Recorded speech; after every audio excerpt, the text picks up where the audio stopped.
गणेश उत्सव अंतिम टप्प्यात आला असून यासाठी पोलीस प्रशासनाच्या वतीने कायदा व सुव्यवस्थेच्या दृष्टीने संपूर्ण तयारी झाली आहे। विसर्जन मिरवणुकीच्या काळात कोणताही अनुचित प्रकार घडू नये व शांतता अबाधित राहील यासाठी सर्वांची जबाबदारी आहे। जर कोणी काही गैरप्रकार केला किंवा कायदा हातात घेतला तर त्याच्यावर कठोरात कठोर कारवाई केली जाईल। तसेच गणेश मंडळांनी ध्वनी प्रदूषणाबाबत घालून दिलेल्या नियमांचे पालन करावे असे आवाहन जामखेड पोलीस स्टेशनचे पोलीस निरीक्षक दशरथ चौधरी यांनी केले। याबरोबर त्यांनी गणेश उत्सवाच्या शुभेच्छाही दिल्या। आगामी गणेश विसर्जन मिरवणूक व ईद ए मिलादच्या पार्श्वभूमीवर जामखेड शहर व पोलीस स्टेशनच्या वतीने जामखेड शहरात रूट मार्च व दंगा नियंत्रण प्रात्यक्षिक पार पडले।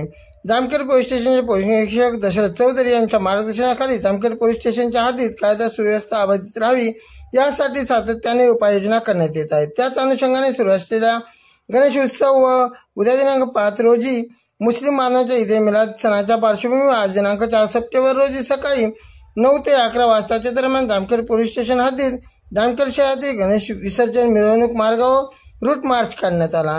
हा route march Jamkhed police station Beed corner main Peth Samvidhan Chowk Tapneshwar road Bhutwada road Beed road Kada road व पुन्हा पोलीस स्टेशन असा करण्यात आला व शेवटी पोलीस स्टेशन येथे या रूट मार्चचा समारोप करण्यात आला।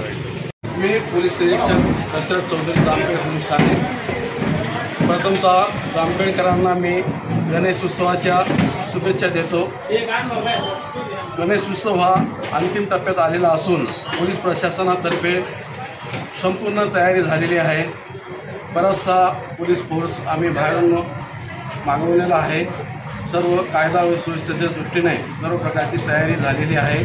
जनतेला एवढंच आवाहन करेल, येणारे गणेश विसर्जन 2 दिवसात शांततेच्या मार्गाने करावे। कोणीही कायदा हातात घेणार नाही। असा व्यक्ती कायदा हातात घेताना मिळून आल्यास त्याच्यावर कठोरात कठोर कारवाई करण्यात येईल।